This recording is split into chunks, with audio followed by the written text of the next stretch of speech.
Hello friends, ಕಸ್ತೂರಿ ಚಾನಲ್ಗೆ ಸ್ವಾಗತ. ಇವತ್ತು ನಾನು ಕ್ಯಾಪ್ಸಿಕಮ್ ಕರಿ ಮಾಡೋದನ್ನ ತೋರಿಸ್ತಾ ಇದ್ದೀನಿ. ಅದಕ್ಕೆ ಬೇಕಾದಂತಹ ತರಕಾರಿಗಳಂದರೆ ಈರುಳ್ಳಿ, ಕ್ಯಾಪ್ಸಿಕಮ್ಮು, 3 ಟೊಮೊಟೊ, ಬೆಳ್ಳುಳ್ಳಿ, ಶುಂಠಿ ಪೇಸ್ಟು, ಮತ್ತು ಮಿಕ್ಸಿ ಜಾರ್ಗೆ ಶೇಂಗಾ ಬೀಜ ಹುರಿದಿರೋದು, 10 ಮೆಣಸಿನಕಾಯಿ, ಒಣ ಮೆಣಸಿನಕಾಯಿ, ಧನಿಯಾ ಪುಡಿ, ಜೀರಿಗೆ ಪುಡಿಯನ್ನು ಹಾಕ್ತೇವೆ. ನಾವು ಕುಕ್ಕರ್ಗೆ 4 ಸ್ಪೂನು ಎಣ್ಣೆ ಹಾಕಿದ್ದೀನಿ. ಈಗ ಒಗ್ಗರಣೆಗೆ ಸಾಸಿವೆ, ಜೀರಿಗೆ ಹಾಕಿ ಈರುಳ್ಳಿ ಹಾಕಿ ಫ್ರೈ ಮಾಡೋದು.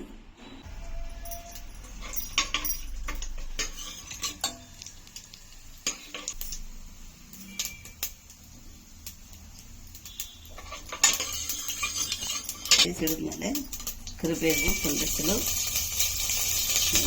ಕಟ್ ಮಾಡಿದ ನಂತರ 3 ಈರುಳ್ಳಿನ ಹಾಕ್ತಾ ಇದ್ದೀನಿ.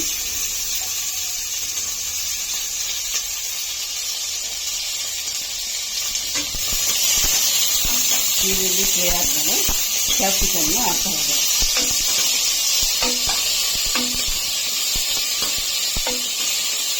ಈರುಳ್ಳಿ ಈಗ ಸ್ವಲ್ಪ ಬ್ರೌನ್ ಕಲರ್ ಬರಬೇಕು.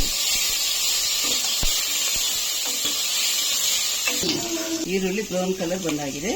ಈಗ ನಾವು ಪೇಸ್ಟ್ ಮಾಡಿಟ್ಕೊಂಡಿರುವಂತಹ ಶುಂಠಿ, 1 ಇಂಚು ಶುಂಠಿನ ಪೇಸ್ಟ್ ಮಾಡಿದ್ದೀನಿ.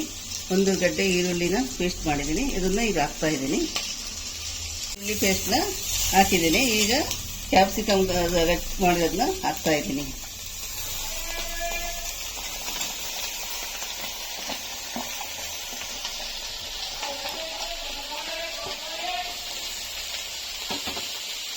ಈಗ ಸ್ವಲ್ಪ ಚೆನ್ನಾಗಿ ಬಿಸಿ ಆದಮೇಲೆ ಟೊಮೆಟೊ ಹಾಕಿರೋದನ್ನ ಹಾಕ್ಕೋಬೇಕು. ಮಿಕ್ಸಿ ಜಾರಿಗೆ ಒಣಮೆಣಸಿನ್ಕಾಯಿ ಹಾಕ್ತಾ ಇದ್ದೀನಿ, 10. ನಂತರ 1 ಕಪ್ಪು ಶೇಂಗಾ ಬೀಜ ಹಾಕ್ತೀನಿ. 1 ಸ್ಪೂನು ಧನಿಯಾ ಪುಡಿ.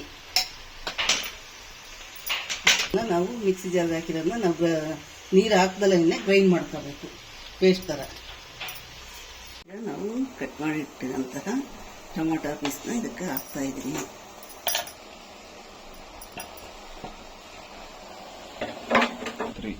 ನಾವು ಮಿಕ್ಸಿ ಜಾರ್ ಹಾಕಿ ಪೇಸ್ಟ್ ಮಾಡಿರೋಂತಹ ಕಡಲೆ ಬೀಜ, ಮೆಣಸಿನಕಾಯಿ ಖಾರನ ಇದಕ್ಕೆ ಹಾಕ್ತಾ ಇದ್ದೀನಿ.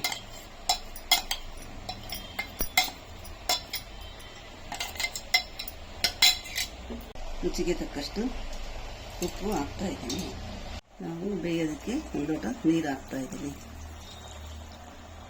ಕ್ಯಾಪ್ಸಿಕಮ್ಮು ಬೆಂದಾಗಿದೆ. ಈಗ ಜೀರಿಗೆ ಪುಡಿನ 1 ಸ್ಪೂನ್ ಹಾಕ್ತಾ ಇದ್ದೀನಿ. ನಾವು ಸ್ವಲ್ಪ ಕೊತ್ತಂಬರಿ ಸೊಪ್ಪನ್ನ ಲಾಸ್ಟಿಗೆ ಟೇಸ್ಟಿಗೆ ತಕ್ಕಂತೆ ಹಾಕ್ತಾ ಇದ್ದೀನಿ. ರುಚಿಕರವಾದಂತಹ ಕ್ಯಾಪ್ಸಿಕಮ್ ಕರಿ ರೆಡಿಯಾಗಿದೆ.